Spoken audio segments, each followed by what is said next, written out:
exceptional leopard and bird situation.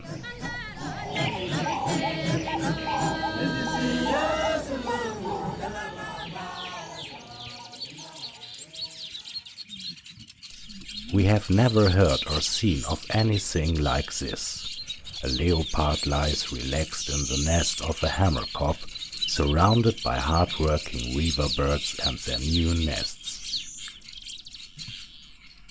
The big predator is cleaning itself and enjoying a moment of rest in a hutch bird's nest, while it is busy building and chirping around it.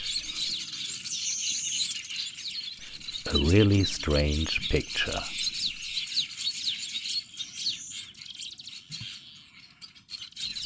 The spotted predator does not seem to bother the yellow weavers with the black hats. After all, they are both perfectly coordinated in color.